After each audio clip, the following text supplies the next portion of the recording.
Hi, Yvonne. Hi, Piers. Good to see you. Oh, great to see you. Yeah. Um, so you're a regular on this YouTube channel. You've done a lot of the interviews with me that are sort of the core ideas or core kind of parts of the Multidharma model. So thank you for your participation in all of that. Mhm. Um, you're involved in the two-person team along with Sabina that are translating Multidharma to German and yeah, so you're kind of a known person, I guess, in this area, but you are here today on your own accord to talk about the ideas that you have about awakening into being human. What is that all about? hmm Yeah. Thank you for having me and thank you for your trust in, giving us your multi-dharma and have it translate into German. It's really so helpful for many people, I guess, not just in German and English, even more. So that's the advertisement. And yeah, so my personal work is very tied into my personal story because everything I do is just yeah, coming out of my own experience. And awakening into being human has been my path. It's not so much awakening into, not even oneness or emptiness or anything like that. For me, it was really awakening into being human. Maybe that should be another thread. I'm just thinking about it. So, so to understand why this is my path and my thread, I'd like to share something about my story, which started like every story when I was a child. And when I was a child, I was super open to many things. My sense gates had been open, my consciousness had been spread wide open. And so many things that people describe when they have awakenings have been my experiences at a very young age. But then eventually life happened and I experienced a lot of trauma and everything shut down. So my movement in my journey was about opening and closing, surrender and resistance, yes and no. And yeah, this brought me basically to not awakening. And I was never sure I was even on the path of awakening. It was more like about finding out how to deal with this life as a human in this body, with everything that happens as a human.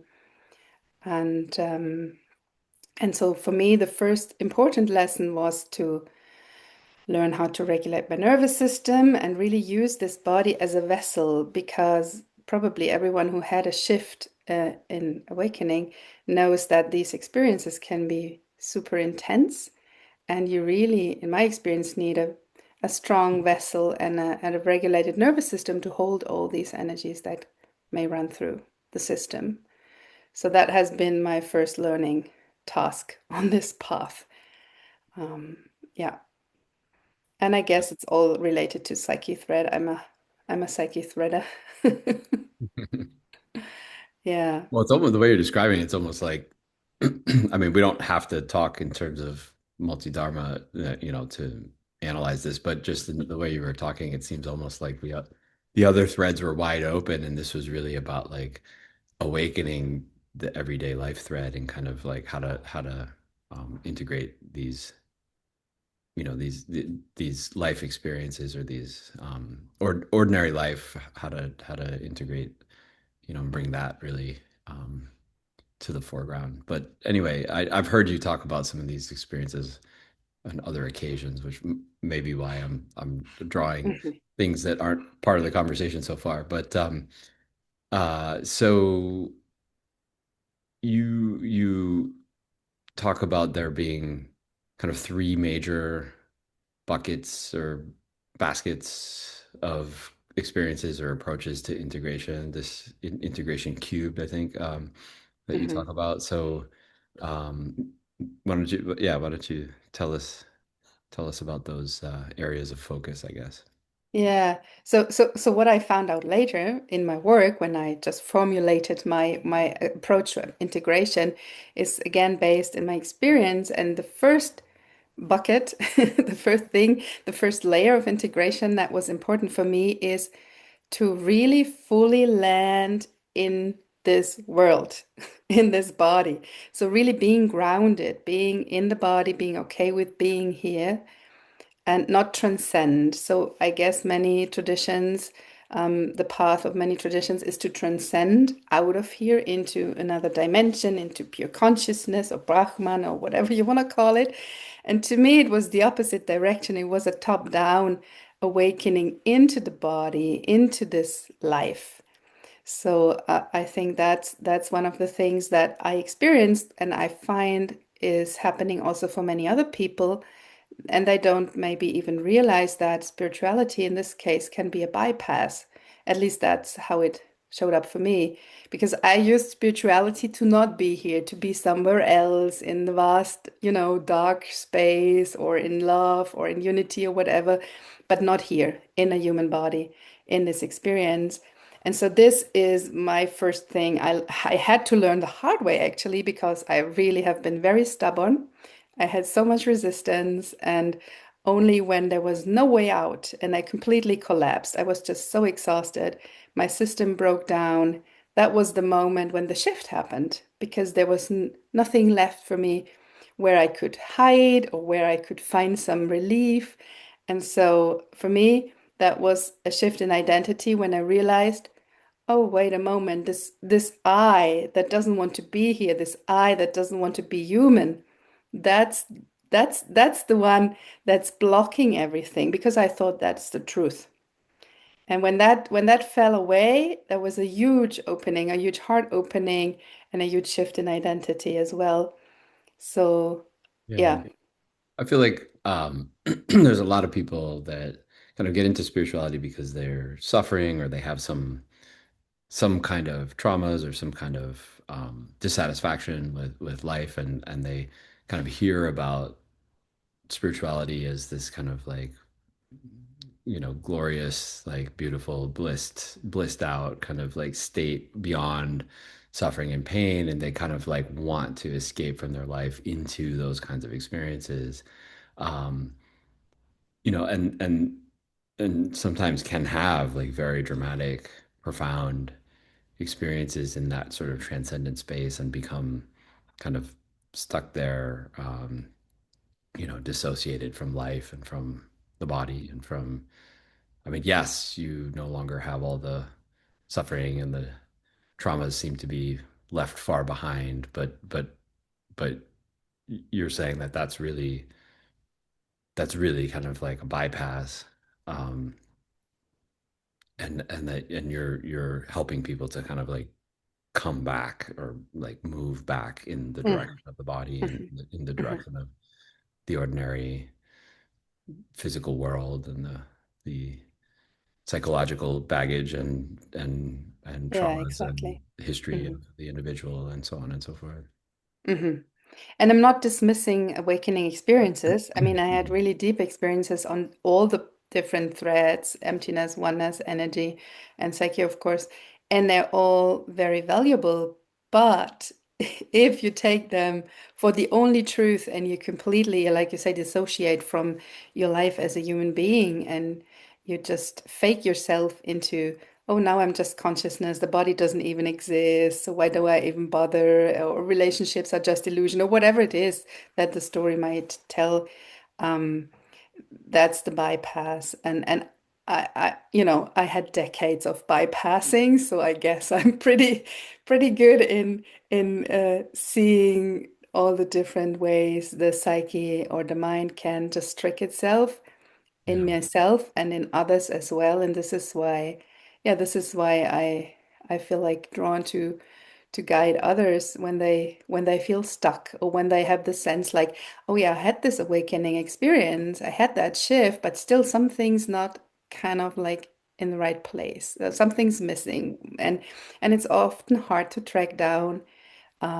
Yeah, if you especially if you're in traditions or if you listen to a lot of YouTube videos where they, like you just said, tell you everything's so blissful and perfect, and that's your direction, and that's where you would think you're heading to, and you don't see that there is another side of the coin, which is you're still a human, you still have a body, you still have a life, you still have to pay your bills, right? That's what happens in daily life. Yeah. I feel like I've seen two different kinds of experiences here. One is the experience of people who doing what we said, which is really like looking for this transcendent sort of experience, and they have that kind of transcendent experience, and then that often feels like, I mean, I think it kind of, if it is an awakening, it will feel like you've discovered something that is ultimately truer than your previous perspective, right? That this perspective, like now I see that I was asleep before and now I'm awake, right? It's this, it has this kind of like truthy feeling to it. Like this is ultimately more real than what where I was before. And so um yeah, um, how do you, I guess if somebody's just like really like embedded in a belief that they have discovered something that is ultimately more real, I guess they wouldn't be seeking you out in the first place. It's probably there's some kind of dissonance or some kind of uncomfortable feeling, or like you were saying, something's left out of the picture or something doesn't feel quite right that makes them seek Mhm. you out. Is that usually Yeah. how it happens? Yeah.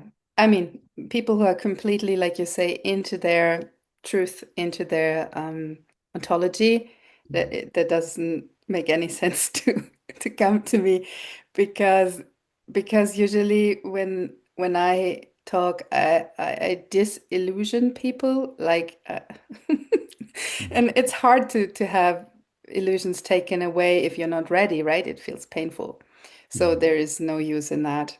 And it's often people that have a lot of experience, a lot of searching, they've on the path for ages, and they still feel like, yeah, like you say, there's some dissonance, something's missing. Or maybe they had experiences in cults or with teachers that didn't go so well. And I feel like, yeah, the teacher is maybe saying something, but acting differently. So they sense something's not quite right here. Yeah. And that's the point when they start like, yeah, instead of getting more of, the light and love stories, trying to search for more down to earth modalities, and that's more me, the down Yeah. to earth.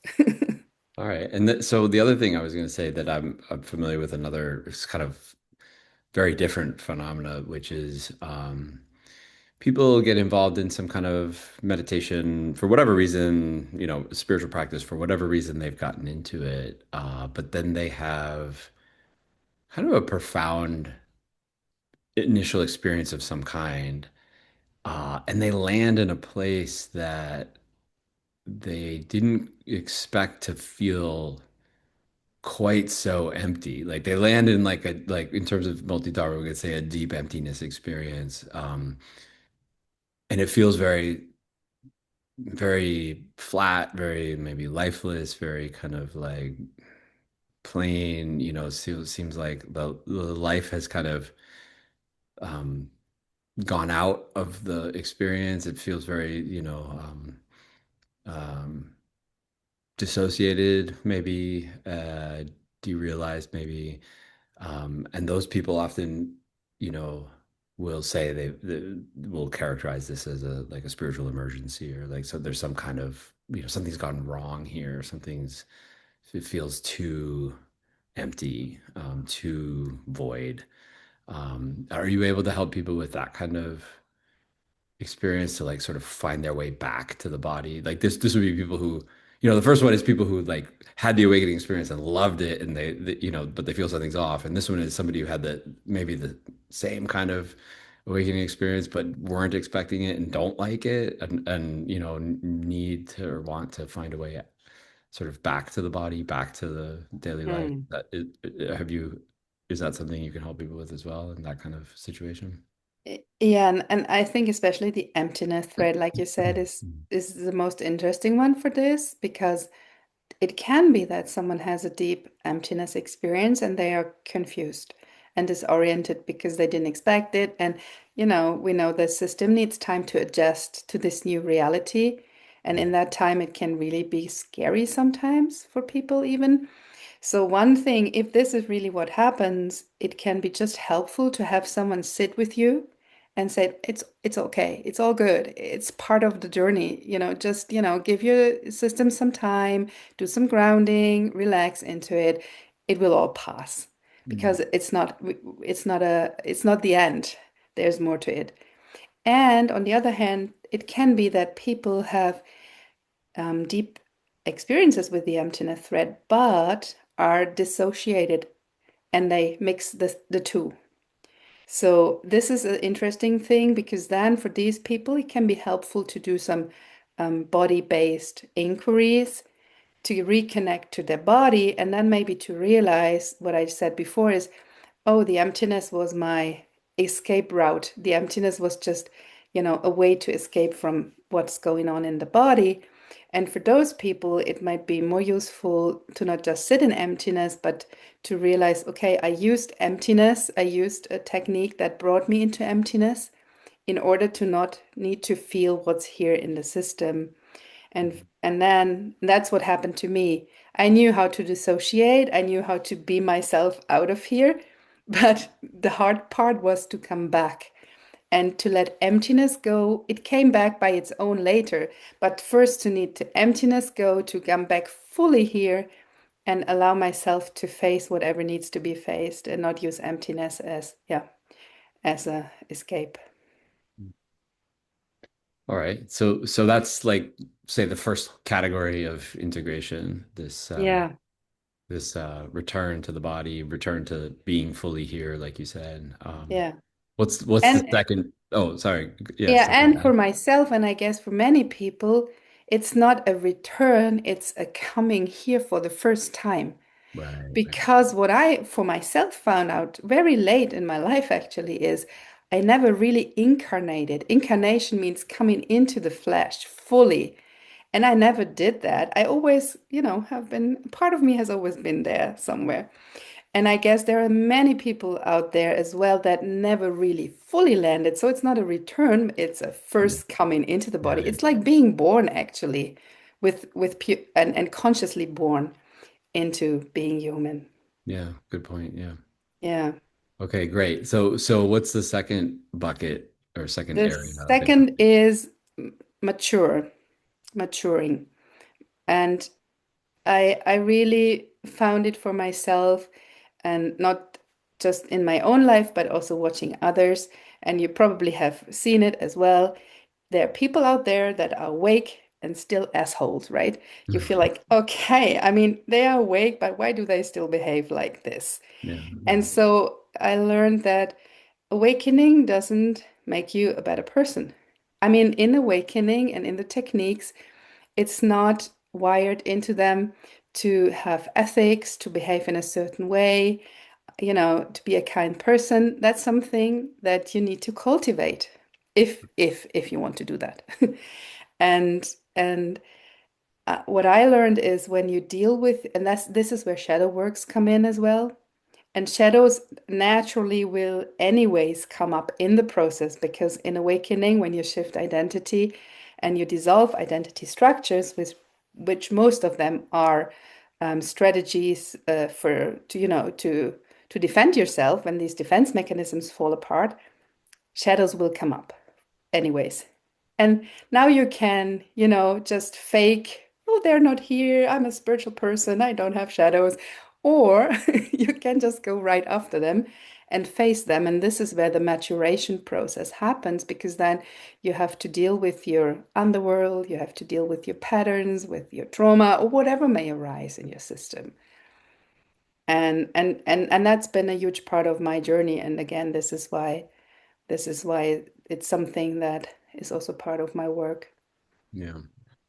So part of the problem with shadow material is when, I mean, it's shadow, right? It's unconscious. You don't even know that it's there. And so when those defenses come down, as part of an awakening process, like suddenly all kinds of stuff can come up that was not previously sort of even on the radar, right? Just completely taken by surprise by some of these things. So, um, yeah, so I'm wondering how you help people to kind of like turn towards those things and lean into them and excavate them even when you don't even know what's there in the first place or where to turn. Like, where do I look for Mhm. the shadow if I don't know, Mhm. what's actually there? Yeah, give So, us a flavor of how you approach that. yeah. You know what's really important is I'm not a therapist. And if shadow material comes up that needs therapy, I always tell people go to a therapist, see a doctor, you need professional help. But in my own journey and what I can guide people through is the attitude with which they face the things that come up. It's not so much about the content. It's not even about understanding the content. You don't have to understand the shadows. You don't have to analyze them. You don't have to find out why they are there and what it has to do with your childhood or your parents. That doesn't matter. Important is your attitude, and that's an attitude of surrender, of completely being fully open and receptive to whatever may show up in your experience, in your senses, wherever it may show up. People have, like, yeah, can have different perceptions through that, or they can have strong emotions, strong energies come in with it. In my experience, that's always accompanied the psyche thread, because this is psyche thread material, right? Can be accompanied by energies as well, or entities. It can be so many things, and it really doesn't matter what it is. To me, at least, it matters how you face it, and that's surrender basically. Can I be open to whatever wants to be seen and felt? That's the inquiry. And this is why the nervous system, what I said in the beginning, is so important. Because if your nervous system and if the vessel, which is your body, is not stable enough to deal with whatever shows up, you will just have a breakdown. And that's not helpful. That's another spiritual emergency then. Yeah. Yeah. Yeah. Yeah, I mean, I think people who closely are familiar with multi-dharma can see like all the connections with what you're saying, and how that fits exactly in with the psyche thread. And yeah, I can see why you felt like multi-dharma was compatible with what you were what you were talking about. So yeah, so this kind of attitude towards sort of surrendering, accepting, welcoming, embodying whatever comes up, doesn't necessarily mean you're going to get to the bottom of it and solve everything that's in that shadow, but when the things come up, you have a certain kind of skill set or toolkit or orientation towards it. So Yeah. do you help people to like stir it up a little bit, like shake the shadow a little bit to bring some things out? I'm not sure what the right metaphor is, but like to Usually they actually. already come with their shadow when the Mhm. shadow is already visible in their life. And Mhm. often the shadow can be something that's triggered by a current situation, a current challenge. But more often it's like a core wound, something you carry around your whole life. And this core wound is basically informing all your decisions, all your life, very unconsciously when you're not aware of it. But once you know this is my core wound, you can see it everywhere. Yeah, yeah. And and then it's really more, and then you can still look like, is there a skillful way to deal with the effects of it? Is there something I can do about it? It's nothing bad about that. But what I found out in a later stage on the psyche thread is there is so much more, and you will never ever go to the bottom anyway. So why not just let go now? Yeah, yeah. You know? Yeah, for me, I remember a phase where I was like, first there's a phase where like where I was avoidant of what's in the shadow, and then there came a time where it was like I was eager and was just like, Mhm. bring it on, like open up this Pandora's box and like pull it all out. Like, Exactly. what's next? Yeah. And then yeah, realizing, oh, the Pandora's box is actually it's a bottomless pit. Like Yeah. there never will be a time will never come when this is completely perfectly healed and everything is all Mhm. set right and everything is brought out into the light and so forth. Yeah, Yeah. exactly. And then it's like the quest for healing, the quest for perfection itself was kind of like a thing that needed to be let go of at a certain point. Yeah, I mean, I learned so many beautiful tools and skills to deal with the shadow, to feel better, to regulate my nervous system. And it felt like, yeah, now I can deal with it. Like you say, bring it on. I'm here now.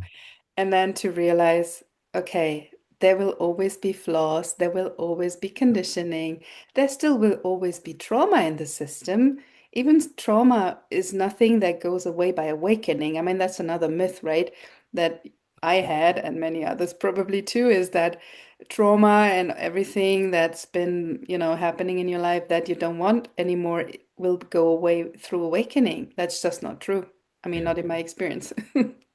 Yeah, yeah. So these fantasies that we have, oh, I'll hmm become like the Buddha, or I'll become like Jesus, or I'll become like, Yeah. Ramana Maharshi, or whoever your hero is, that idea, that ideal, um, needs to fall by the wayside as well as and be Yeah, seen as a fantasy.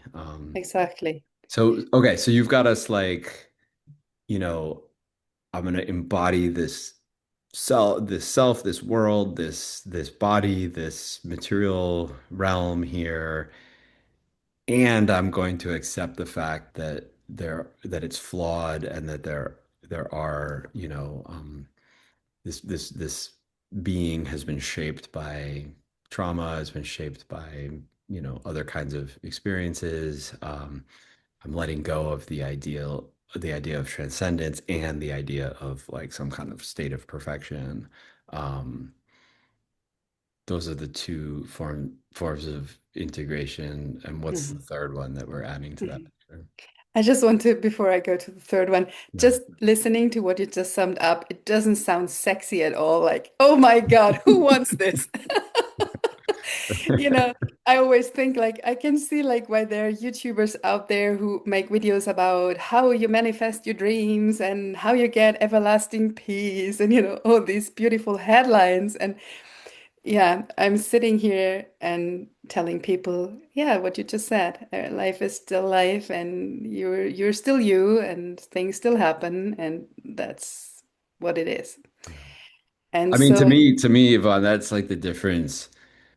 That's the difference between like social media version of spirituality and like a mature spirituality, right? Like a childhood fantasy spirituality and like a real world practical human mature approach to spirituality, right? One is the escapist fantasy or the I'm going to become a perfected being fantasy, and then the other one is like putting the fantasies, realizing their fantasies and setting them aside and just you know yeah, I Mhm. like your phrase, awakening to being human. Just realizing that awakening, whatever it is going to have to involve just being a little old flawed me after all, right?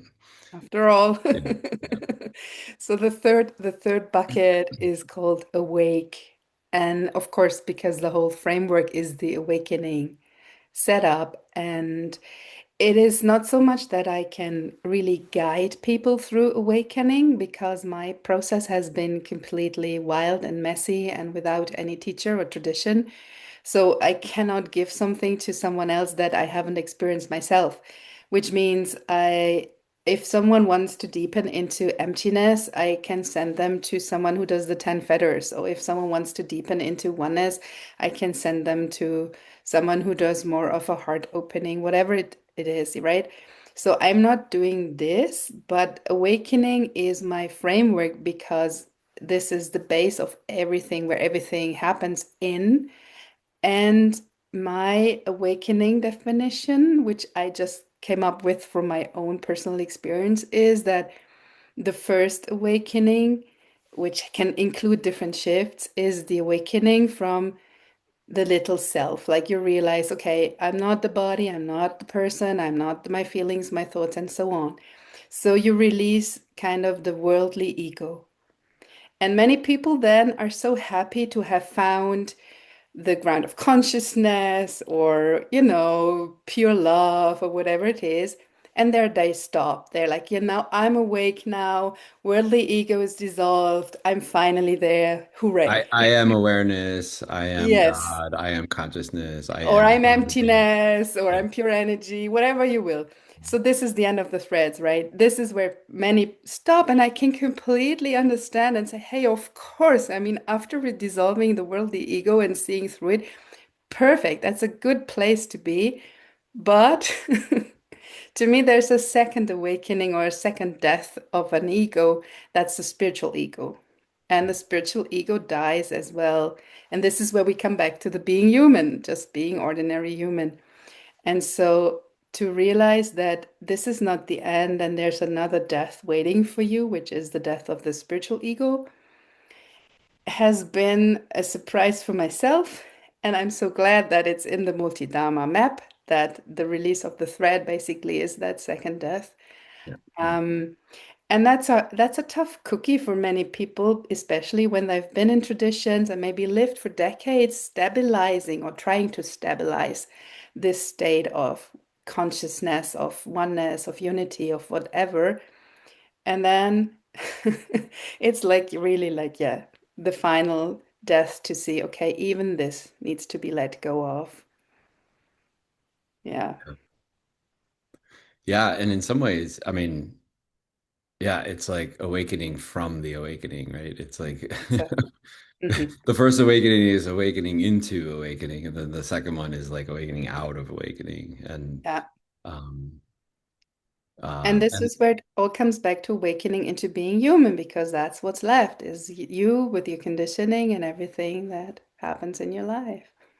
yeah, And no buffer, because also the spiritual, to me at least, the spiritual ego has been my lifesaver, because I had all these experiences at a very young age, and I knew there is another world. I knew there is another consciousness. This is not all there is, this little human experience. I had all these experiences.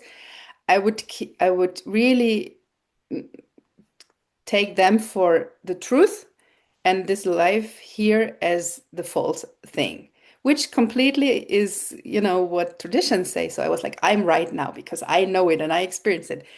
And then it was really so hard for me to let go of that, to really see, oh my God, yes, it's true in a way. I had these experiences. I'm not denying my experiences I had on the awakening path. But at the end, also these have to be let go of.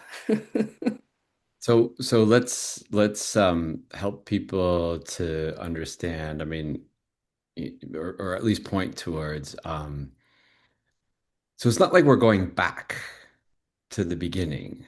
Um, it's not like something has changed, right? It's not like you awakened out of the small, the small kind of self and the small life into this vastness and this amazingness and so forth, and then you went back, right? You're awakening from the awakening into the human, but it's not the little um, self-important me that you started with, right? What's different about or how do you talk about the human that you're awakening into at the end?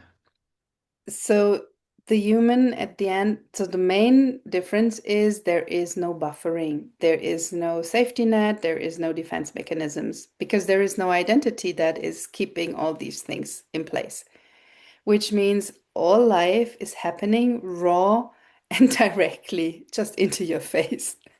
And and if there is issues, if there is challenges, if there's pain, it's all there is, because there's nothing you can put in between, right? Before that, you could make put your spiritual ego in between and say, no, no, I'm not the pain, I'm just consciousness, and pull away from it. That's not working anymore.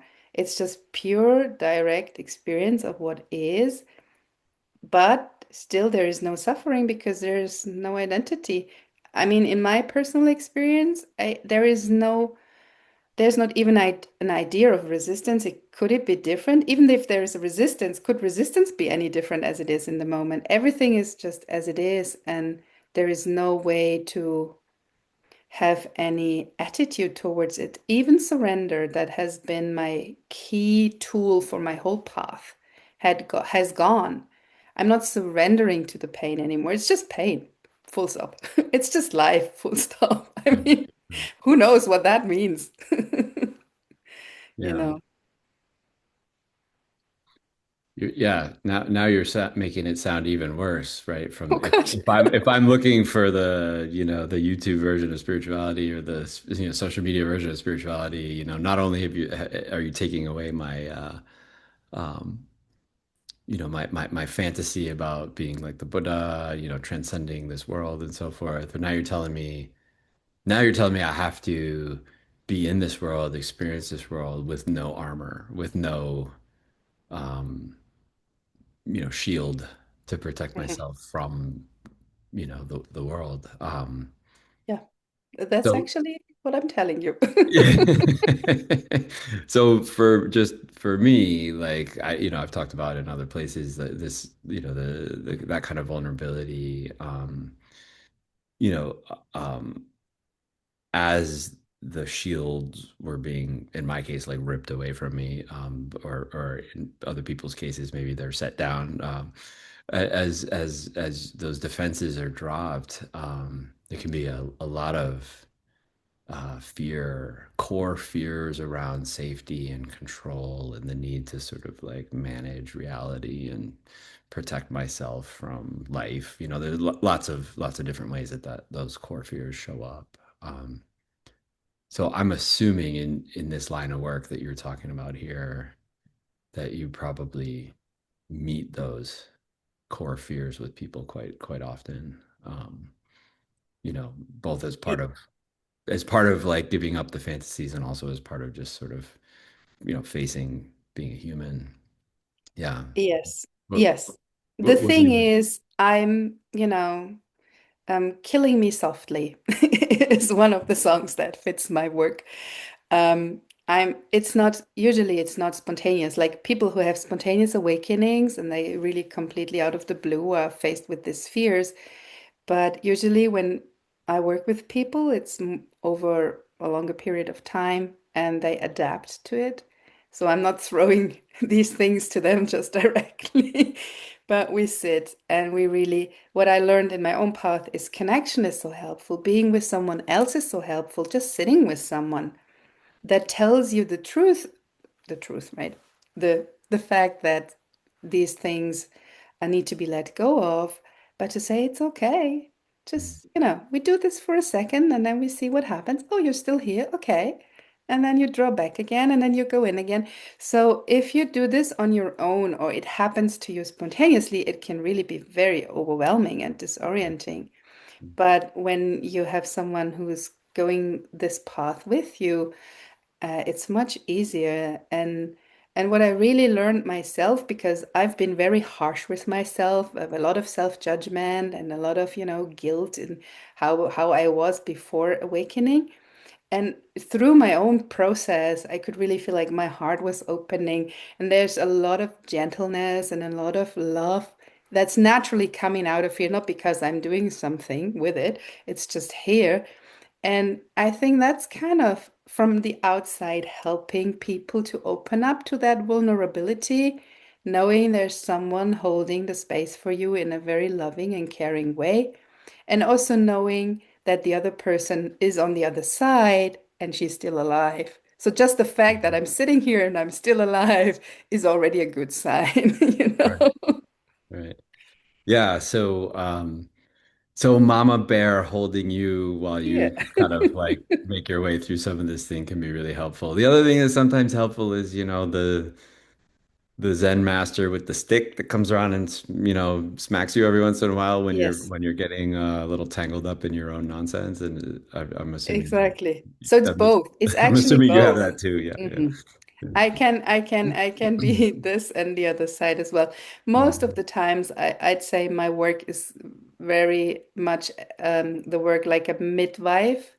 I'm Mm. not giving birth to the baby. I can't take the pain away from you, but I can hold your hand. I can, enthuse you. I can encourage you. I can Yeah. give you some orientation. I can say, yeah, this is completely normal. I know it's painful, but we will go through it and Yeah. Yeah. everything will be fine. And In the end, I've done this a million times before and everything. yeah. And you probably know some good breathing techniques or some other kind of like Yes. little Or some grounding. tricks and Yeah. tools and yeah, things to Yeah. help people. Yeah. And this is why really grounding and maturing to me is so important because if you have these two in place, then the awakening is much easier to Mhm. handle. Yeah. Yeah. Yeah. So I mean I think just based on what we've talked about, probably somebody listening has a pretty good idea whether or not what you're saying resonates. But I guess what in your experience, what what kinds of people kind of do the best with your model or do are most helped by the kind of work that you do, like what would be a good indication that somebody should like maybe think about working with you. Mhm. So first, the contraindication is if there's really active trauma, it's always good to see a professional, like a therapist or a doctor. Not, I'm not the right person for that. And I usually send people away because you need a certain stability in the system to work with these kind of things. And and then you need to be like I was a bit exhausted. If you still have hope, if there's too much hope, I'm not the right person because there needs to be this little crack, like Leonard Cohen sings The Crack where the light comes in. You need this crack where you have maybe some doubt if this is really all true what they tell, all these fantasies, or you have had your own experiences with these kind of things. So this needs to be maybe the motivation to look out for my help. And you need to be willing to face your own shit.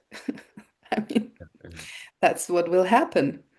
And I can help, like a midwife, like I say, I can help, I can enthuse, I can be there, but in the end, it's your shit and you need to go through it.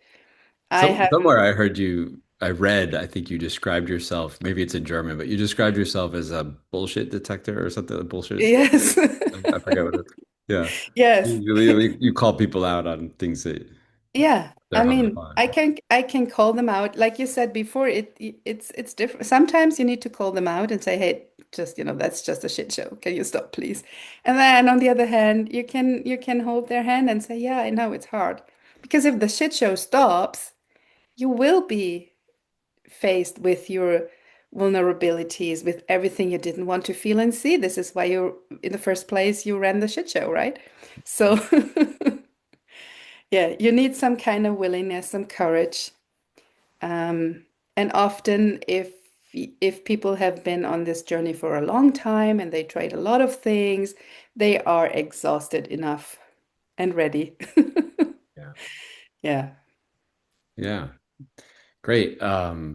What question should I have asked you that I didn't, or anything that you want to add before we close up? Oh gosh. I think we covered a good portion of Mhm. what's going on in my life and in my work. Yeah.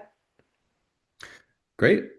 So your website is on the bottom of the screen, so people Yes, can see that's that. right. And it's a website that ends in DE, so that's a German website, but obviously you do um, English. coaching, consulting, whatever this is that you do Hmm. in English as well as Hmm. German. Hmm. So people can visit your website and see what you've got going on there. How else can they find you or follow you or keep in touch with Yeah, you? the easiest way is to go to the website. There's a YouTube channel, but it is in German as well. I mean, you can use subtitles, but maybe it's complicated. So the easiest thing is to reach out through the website. There's, yeah, contact information and write me a message if you're interested. And yeah, I call it embrace your shit, your bullshit. So it's really this component. It's not just the harsh one. It's the bullshit, but it's the embracing of the bullshit, which is the psyche thread. So yeah, if you're ready, let me know. Beautiful. Yeah. Great. Yeah. Thanks. And people can hear more from you just by watching some of the Multidharma videos too, because like I Yes. said, those core videos, you're in almost all of them. So, Mm. yeah. So, yeah, Yvonne, thank you. First of all, thank you for coming on and talking about, what you have to offer here, because I think it's bound to be super helpful for people. But also just thank you for, yeah, the friendship and the collaboration that we've been doing together over the last couple years, I guess. So yeah, just Mm. great having you here, part of the Yeah. project. Yeah, thank you. Thank you so much. It's Yeah. been a pleasure.